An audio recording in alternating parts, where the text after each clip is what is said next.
টাকার কোনো বিষয় না। এর থেকে অনেক অনেক টাকা অনেকজনে খরচ করছে, কিন্তু আপনার আমি অনেকজনের মধ্যে শুনছি যে আমরা 5,000 টাকা দিয়ে ভর্তি হয়েছি, 10,000 টাকা দিয়ে ভর্তি হয়েছি, কোনো কিছু শিখতে পারি নাই, তারপরে ভর্তি হয়ে লাভ নাই। আমি বলছি সমস্যা নাই, দেখি। কিন্তু আপনার ওই দিন প্রি ক্লাসটা দেখে আমার কাছে একটা নতুন করে মানে শিখার একটা আগ্রহ জাগছে।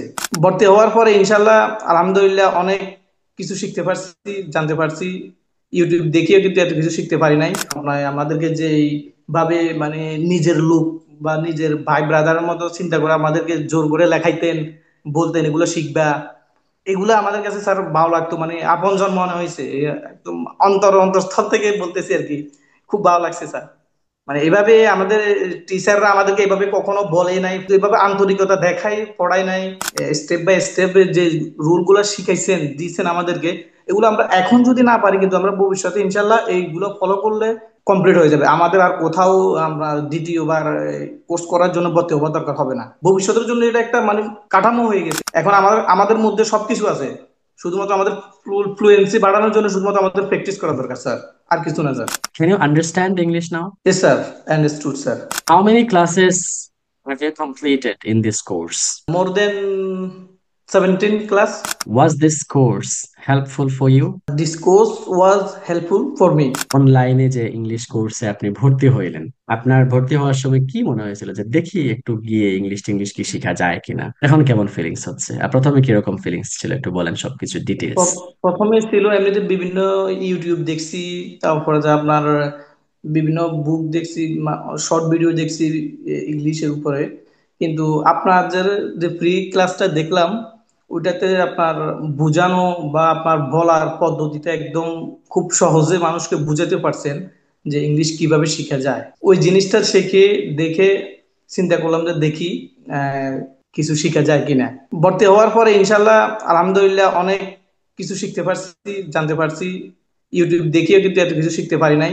ওইখানে আপনার আপনার যে স্টেপ বাই স্টেপ গুলো দেয়া নাই, কিন্তু আপনাদের যে স্টেপ বাই স্টেপ যে রুল গুলো শিখাইছেন দিয়েছেন আমাদেরকে, এগুলো আমরা এখন যদি না পারি, কিন্তু আমরা ভবিষ্যতে ইনশাল্লাহ এইগুলো ফলো করলে, আমরা যদি প্র্যাকটিস করি, ইনশাল্লাহ কমপ্লিট হয়ে যাবে। আমাদের আর কোথাও আমরা দ্বিতীয়বার কোর্স করার জন্য ভর্তি হওয়ার দরকার হবে না। প্রতি ক্লাসে যে আপনাদেরকে সেন্টেন্স দেওয়া হয়তো 1,000, 1,500, 500, এগুলা কি আপনাদের জন্য দরকারি ছিল বা উপকারী ছিল? অবশ্যই উপকার ছিল, কিন্তু এগুলো আমাদের জন্য ভবিষ্যতের জন্য এটা একটা মানে কাঠামো হয়ে গেছে আর কি। আমরা এগুলো ফলো করে আমরা ইংলিশ শিখতে পারবো, যে একটা রুলস এর পর আর একটা রুলস, একটা রুলস এর পর আর একটা রুলস, এগুলো মানে ধাপে ধাপে দেওয়া হয়েছে স্যার। এগুলো আমরা ধাপে ধাপে শিখলে ইনশাল্লাহ আমাদের আর কোনো সমস্যা হবে না। এখন আমাদের আমাদের মধ্যে সবকিছু আছে, শুধুমাত্র আমাদের ফ্লুয়েন্সি বাড়ানোর জন্য শুধুমাত্র আমাদের প্র্যাকটিস করা দরকার স্যার, আর কিছু না স্যার। এটা আমি বিশ্বাস করি স্যার। সপ্তাহে যে আপনি একদিন ক্লাস করতেন, আপনাকে ক্লাস ভালো লাগতো?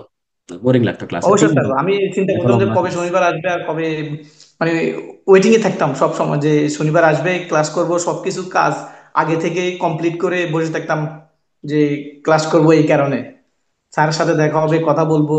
আপনার কথাগুলো ভালো লাগে, বোঝানোর স্টাইল, আপনার কথা বলার যে ধরন, ওগুলা ইজিলি আমরা বুঝতে পারি যে আপনি ইংলিশ গুলো যেভাবে বলতেছেন, এগুলো আমরা ইজিলি বুঝতে পারি। যদি আমরা বলতে না পারলেও কিন্তু ইজিলি বুঝতে পারছি।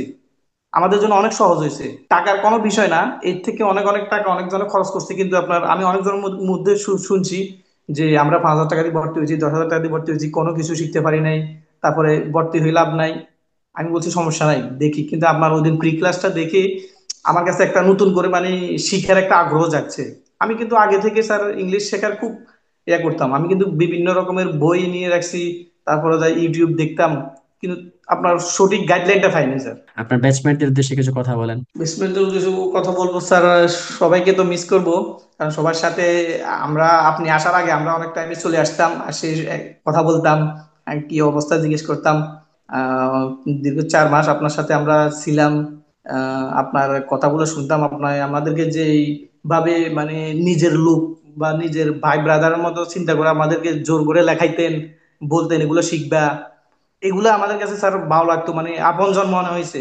একদম অন্তরস্থল থেকে বলতেছি আর কি, খুব ভালো লাগছে স্যার। মানে এভাবে আমাদের টিচাররা আমাদেরকে এভাবে কখনো বলে নাই, কিন্তু এভাবে আন্তরিকতা দেখাই পড়ায় নাই।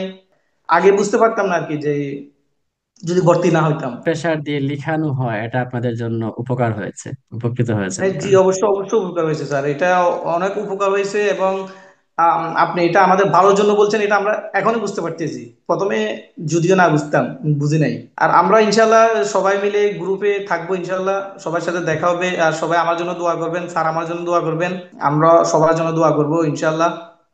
এটাই। আমরা সবাই হুসাইনের জন্য দোয়া করি, আল্লাহ হুসাইনের জীবনকে আরো সুন্দর করে দিন, তার জীবনে আল্লাহ সুবহানাহু ওয়া তাআলা বারাকা দান করুন, আমিন। আমিন থ্যাংক ইউ স্যার। হুসাইন, আল্লাহ হাফেজ, সালামু আলাইকুম ওয়া রাহমাতুল্লাহি ওয়া বারাকাতুহু।